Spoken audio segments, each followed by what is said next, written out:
Hi guys, the episode that you're just about to listen to is generously sponsored by our affiliates Board Game Crate. Board Game Crate provide a monthly subscription service where they get fresh new games delivered straight to your door. Just head over to www.boardgamecrate.co.uk, and furthermore, if you use our discount code UnluckyFrogIsAwesome, all lowercase, all one word, you'll get a cheeky little discount. It's easy to remember because it's true.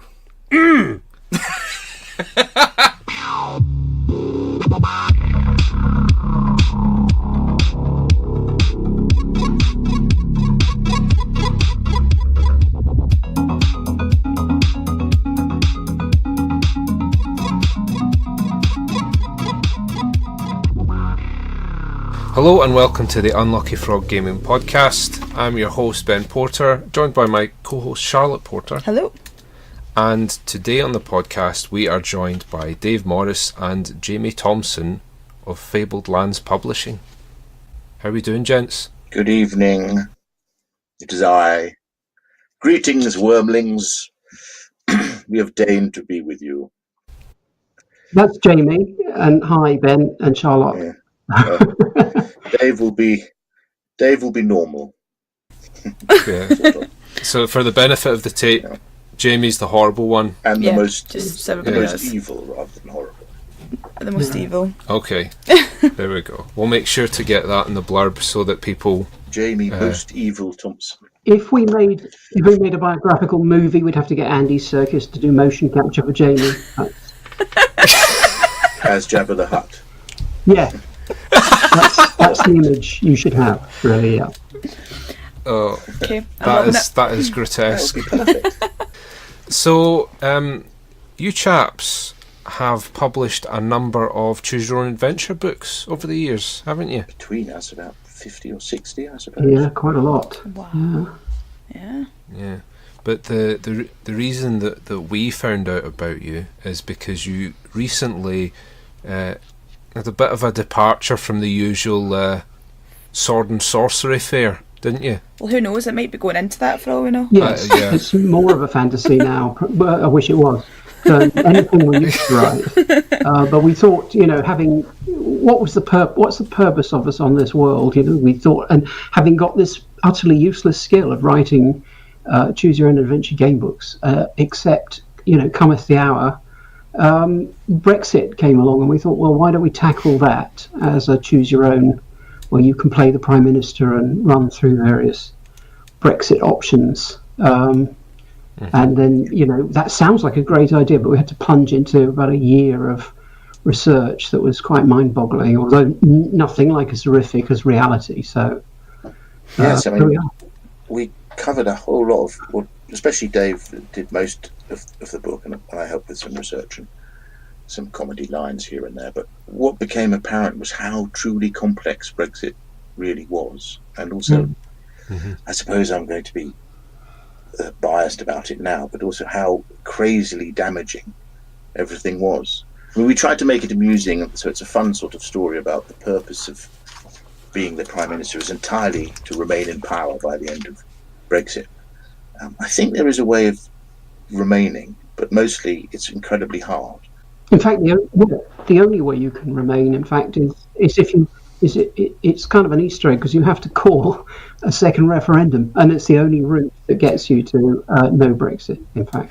And you're continually facing leadership challenges along the way, and lots of things that Dave predicted would happen in the book have happened. But recently it's gone off into a kind of surreal other area. Yeah, because we wanted to cover, at the time of the referendum, which was when we started researching it, there were all these different models for Brexit, like the Norway model and the Turkey model and Canada Plus. And so we wanted really to let the player try all of those different things and see what results they got in terms of different metrics, like goodwill with the rest of the world and economy and authority within their party. But I suppose the meta game really is that none of those things work if you don't remain in power. So it was really a way of showing you not only what the reality of all these different factors, trade and immigration and so on are, but also what the politics that actually drives the choices they're making. Why would Theresa May pick quite a hard Brexit almost immediately as her red lines? And of course, it's a political reason, not any kind of real sensible governmental reason. Seems to be all about keeping the Tory party together. Yeah. Which is kind of reflected in the book. I don't know how familiar you are with game books, but we're also really quite proud of the structure of it, because it's kind of, Dave managed to put together this a sense of time passing as you play the game book, and different things that you can do at different times have quite different outcomes that happen much later on, or early. So from the point of view of the usual flow charting that we would do for most of our game books in the past, this is an incredibly complicated piece of choose your own adventure. But for the reader, joy of it is pretty simple. You just mark a few things in boxes and tick off a few code words here and there. Years ago, we were working in the video games industry, and one of our coders was looking at some of our books, and I said, "What do you think?" And he just said, the mystery is that you've managed to get any sort of processing power out of a piece of paper. Really, it's the kind of code that you can put into a book. People like a physical book, but it's coming up with things like, in this case, we had to have a turn counter section, effectively, that keeps track of how far you've gone through the book. And you really have to wrangle every little bit. It's like trying to, I don't know, use a Spectrum computer to get a spaceship to Mars or something. It's really quite hard to figure out the little exploits that you can do. To capture that in a book is cool too, because Brexit essentially is like a time-limited game. You're racing against the clock if it was a board game. Yeah. And there are a few cards you can play at the end that extend the end of the game if you're lucky, but you've got to try and get everything done before. I can't remember, though, in the book whether you can delay. I think it assumes that you've already done Article 50 at day one, doesn't it? Yes, it starts the day after you declared Article 50. I think you wake up screaming, thinking, why did I do that? Maybe that was the first of many, many mistakes. To have a crisis like this with the worst government probably of living memory, it's really surprising. But we did think at the same time, a game like this, a book like this, is not going to be, it shouldn't just be a polemic. So although we are both Remainers, it's perfectly possible to play it and get a reasonably sensible Brexit. And some of my friends who are Leavers have played it and also appreciate that, it's trying to present a balanced viewpoint.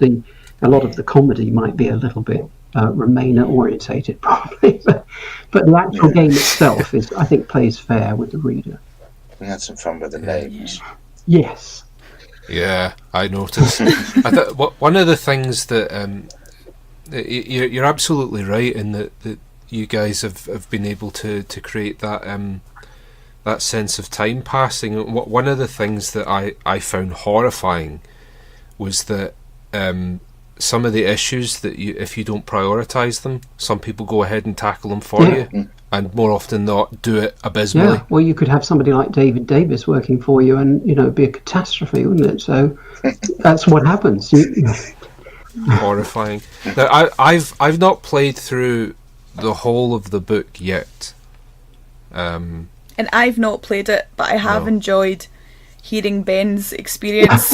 Yeah, but I'm a good way through it now, and I actually have my statistics here, and I thought I would read them out, and you guys could critique my performance. All right. So my authority, which I believe is the statistic that determines how obedient the party is. Yeah. Is that right? Yeah. 45%. Okay. Well, not too bad, because I think we start at 52%, and so it hasn't gone slipped too far yet. I think that's more than May has at the moment.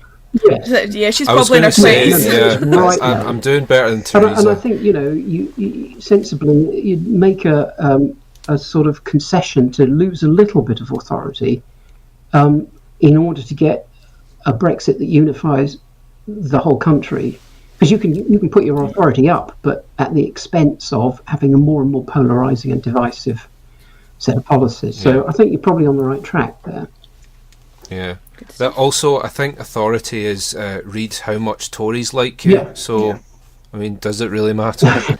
So, economy, which is how well the economy is performing under my leadership, right? 42%.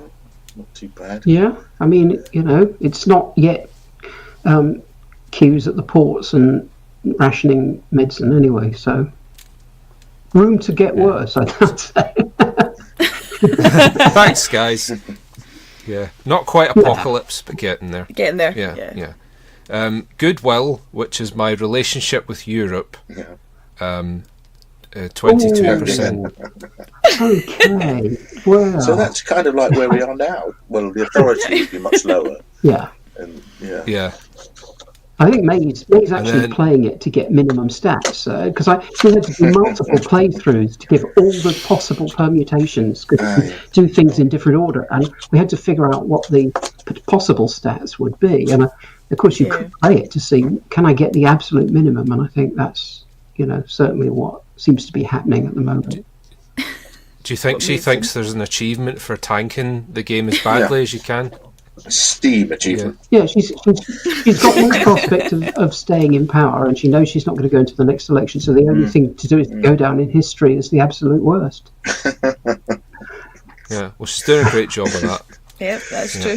So my last statistic is popularity, which is how well I'm received by the electorate. 72%. Oh. People love you. Yeah. You can post on that, no matter what else happens, really. That'll keep you going. All the rest can just... Yeah. We'll go into the apocalypse, but as long as the people are happy... So the way I've been playing it is I've been taking quite a firm hand with both my party and the European ambassadors, and I that seems to resonate well with the British public. Sounds like you're going for the best Daily Mail headlines you've got. That sounds like what's happening. You've got the UKIP crew well up. Yep. Yeah, that's it. The fascists are flocking to my banner. That's what you want. It's like, should I be worried? Well, I'm no spoilers, but later on it's possible, I don't know if you've got to it, that you may have a leadership challenge. And the irony is, no matter how popular you are in the rest of the country, all that matters if there's a leadership challenge is how popular are you with Tory party members and the MPs. Yeah. So, it's a fine line, really. So I'm not home free yet. Nope. Toad will challenge you. Or who's Boris Johnson? I forget. Peter Stroul. Peter Stroul, that's it. Yes, from Stroul-headed Peter. Yeah. With all the shock of blonde hair. Do you remember the German nursery rhyme? That's Bojo. Flock of hair.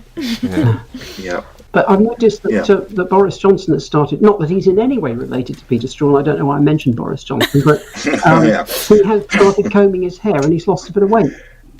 Oh. So I think he's going for the leadership. That's all that counts. Oh. And his ability to quote, Thucydides in the original Greek are the only things he thinks matter for a prime minister. So, but Boris Johnson, if he's going to go for prime minister, I still want him to get up to his antics, like when he was in the zip wire, and he, that's what I want from my prime minister. I feel like Boris Johnson is a bit like if Mr. Blobby wished to be a real boy.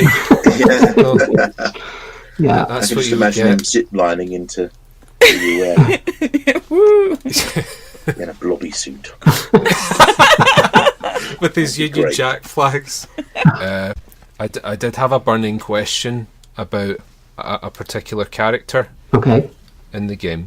Throughout the game, you get the opportunity to consult various experts with regards to particular policies. Without spoiling too much, you end up speaking to a young girl. Oh, that's my favourite advisor. She's the daughter of the International Trade Minister, I think, isn't she? That's right. Yeah, she was great. Was there a particular reason you decided to have a youngster? I just thought, if you were, in fact, again, that the International Trade Minister in the book need not have been Leon Fox, but if you were the son or daughter of somebody like that, how mad would you think they were? And, I think the average teenager is probably better informed than some of the actual Brexit ministers. I just wanted to get that point across in some way. Yeah, that a 12-year-old schoolgirl knows more about certain issues than some of the ministers we've heard of opining on things. Well, we saw it with the Scottish referendum, because I don't know if you know, for the Scottish referendum, they lowered the voting age to 16. Yeah. And there was so many young people that were like, well, why, what does it mean? Whereas some of the older generation were just kind of like, oh, well, it's not that important, really, it's just a vote. Whereas I think they felt that actually, no, we're in charge of our own destiny, potentially, at this, and we want to know what we should, what we're voting for. What does that involve? What does that look like? Yeah. And I'm going to, just reversing it for a moment, do you guys think there will be another referendum? And if so, if it was held tomorrow, how would it go? A referendum on Scottish independence. Yeah. I have no idea how it would go if it was held tomorrow.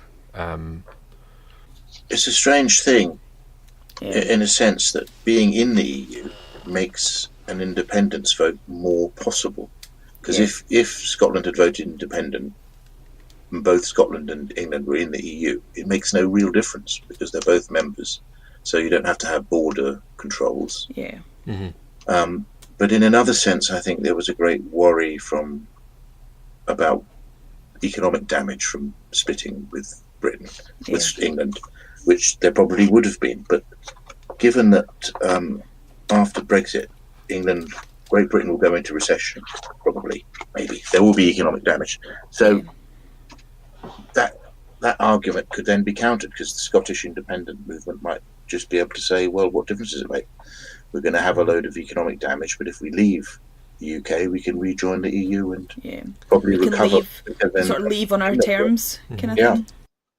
Yeah. Because the Brexit vote is largely an English nationalist thing, or at least that's why it went that way. Yeah. And arguably, instead of a Scottish independence vote, there should simply be a kick England out of the UK vote, because England just wants to go its own way.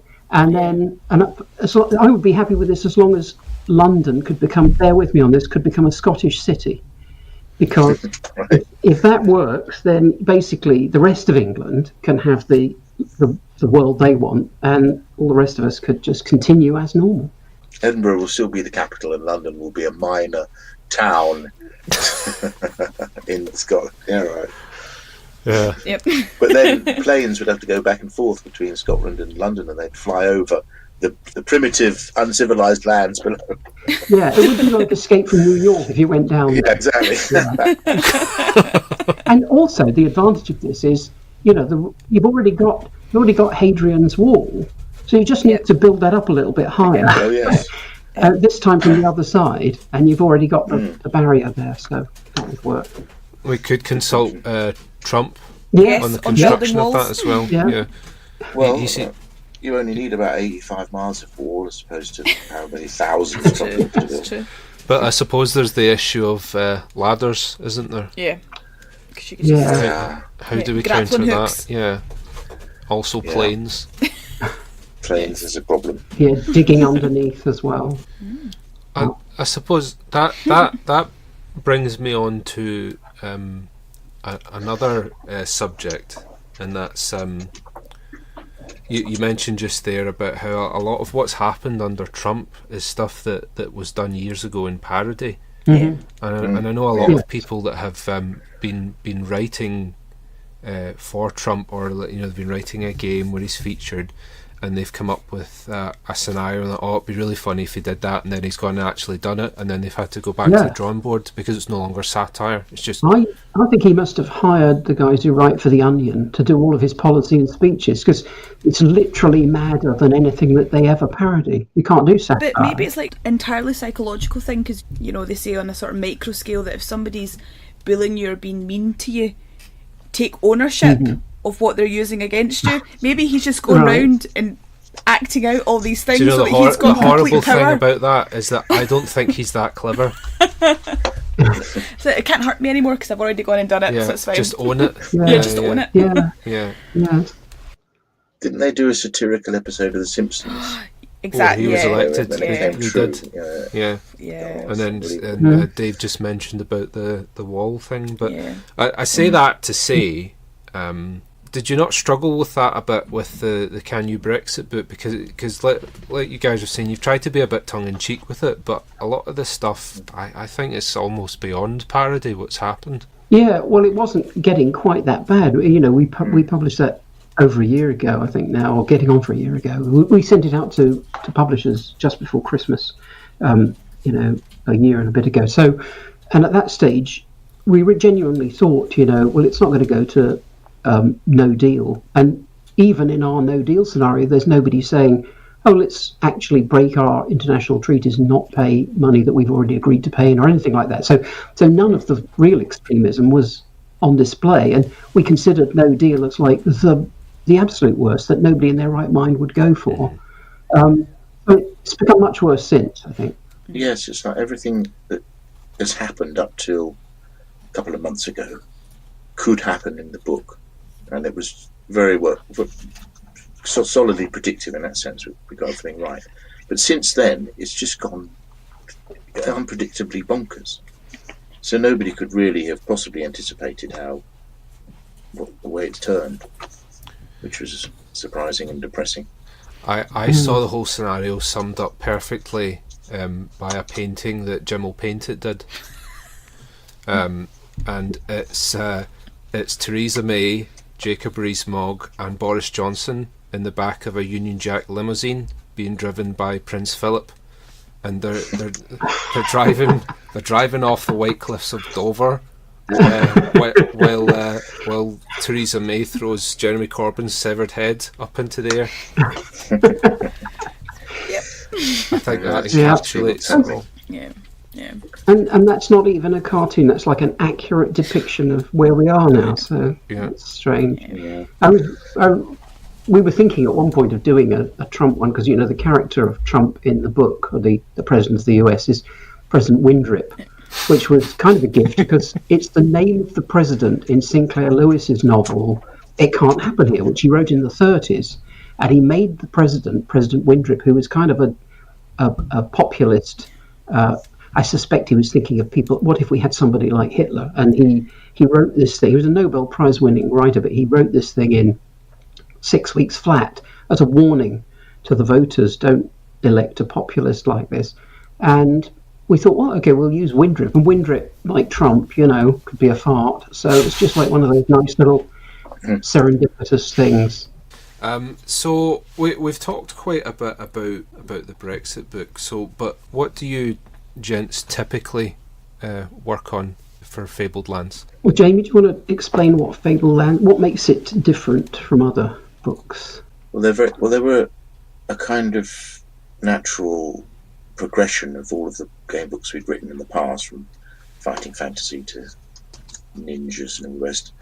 We finally came with a kind of open world, go wherever you like, computer game without a computer, but with lots of short little descriptive paragraphs to create a vast, adventuring world of, eventually it'll be 12 books, but at the moment there are 7.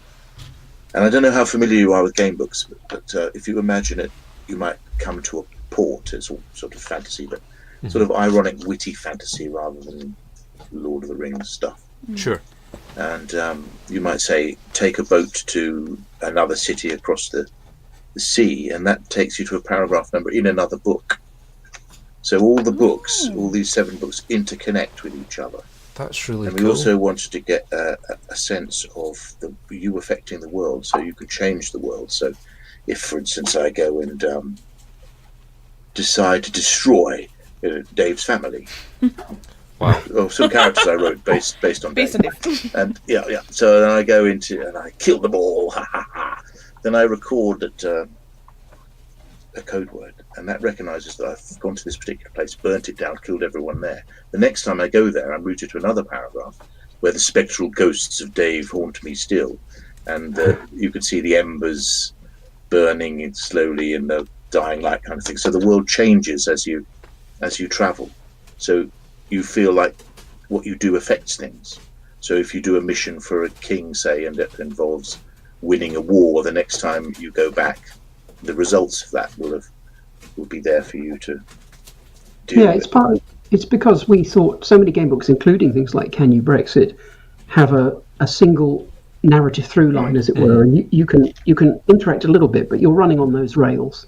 And we really like, in our role playing, I like to be able to say to players, here's the map, where do you want to go? And they can mount an expedition anywhere, and I'll improvise stuff as they go. And we wanted that feeling in a game book. So you can start Fabled Lands, and you could be an explorer who just wants to map the place, or you could be a trader, or you could be a priest and you want to convert people to your religion, or you can choose what kind of character you want to be, and then you can go back and forth around the world, revisiting places. You can buy goods somewhere, sail to another book, sell those, buy something else, have adventures, come back, get quests. So there's lots of little quests as you go, and so it's much more like playing something like Skyrim or The Witcher, where in fact, it's actually more free, I suppose, because even with The Witcher, there's a central main plot line that you're following, and this is completely free form. It's a bit more like the old Conan books, in a way. You follow his story, and he has various missions going on, but adventures and quests.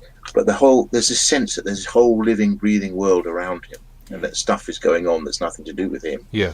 And that's what we wanted to create in the Fabled Lands. Yeah, which I think we've done. Yeah. Yeah. And game books generally sort of died out in the 90s when computer games came along. And then there was a period of sort of a dearth. But recently, there have been a lot of guys who loved them when they were kids, and they're sort of 30 or 40 now with kids of their own, and they've been funding Kickstarters, and game books have been sort of come back, and they've been republished, and they're not nearly as hugely successful as they were, but they still sell well enough for mainstream publishing to republish some of them.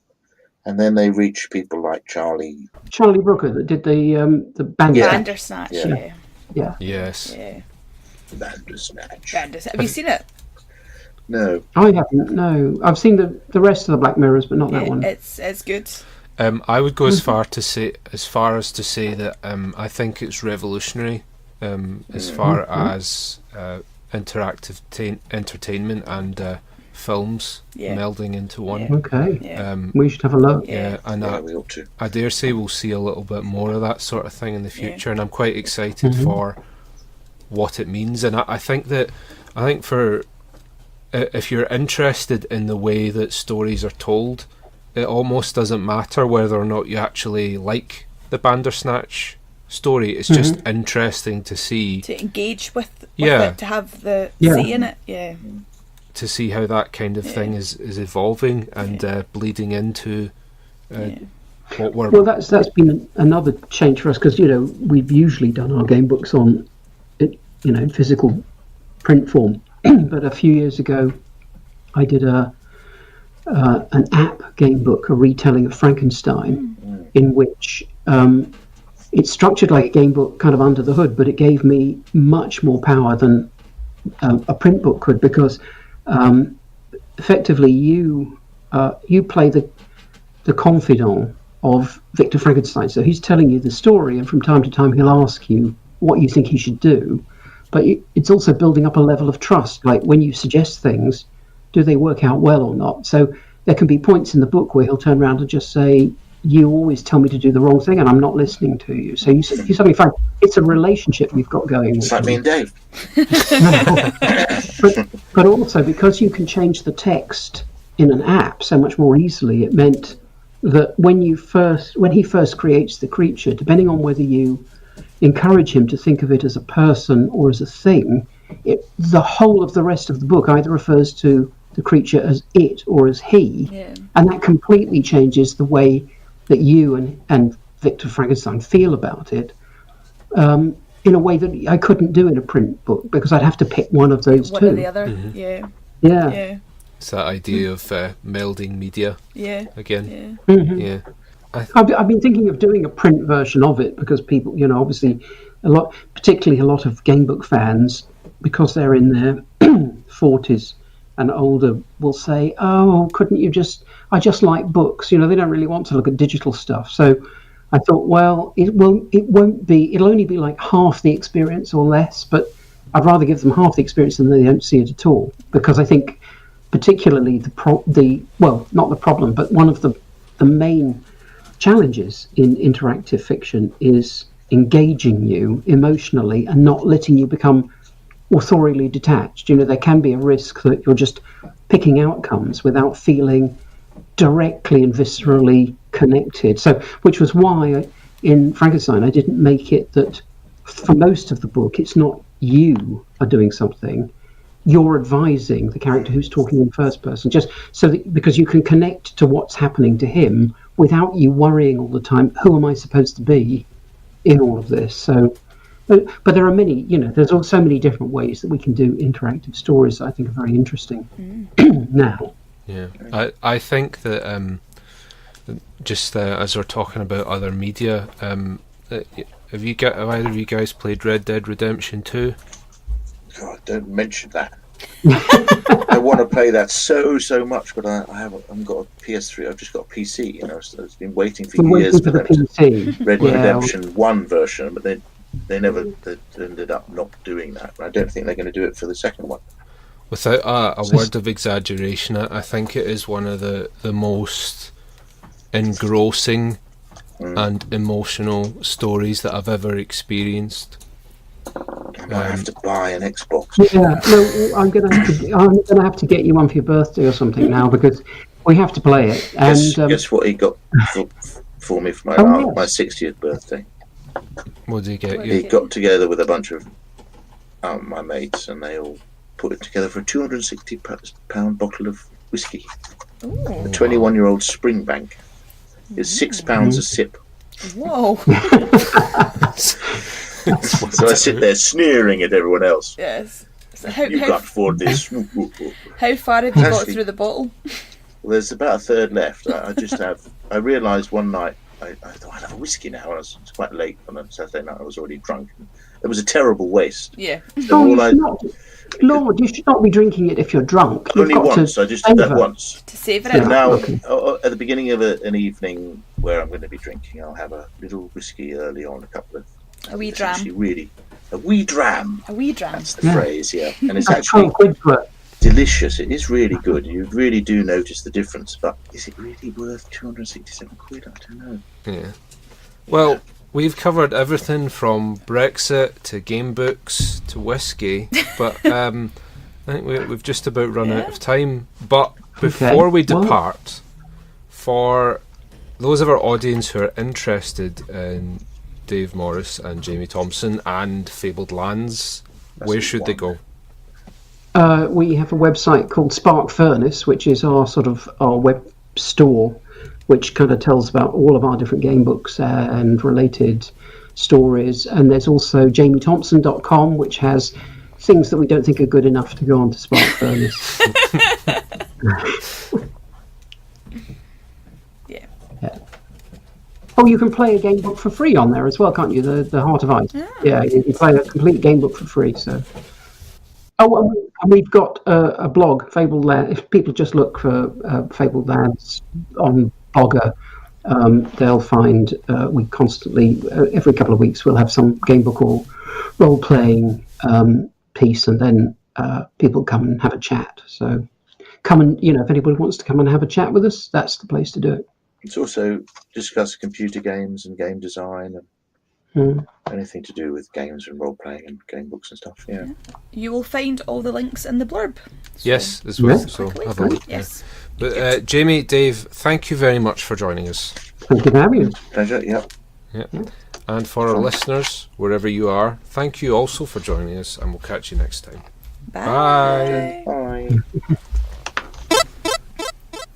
Hi guys, it's Josh from the Unlucky Frog Gaming Podcast here. Thanks for listening to us, and now be sure to follow us on Facebook and Twitter. Just search for the Unlucky Frog Gaming.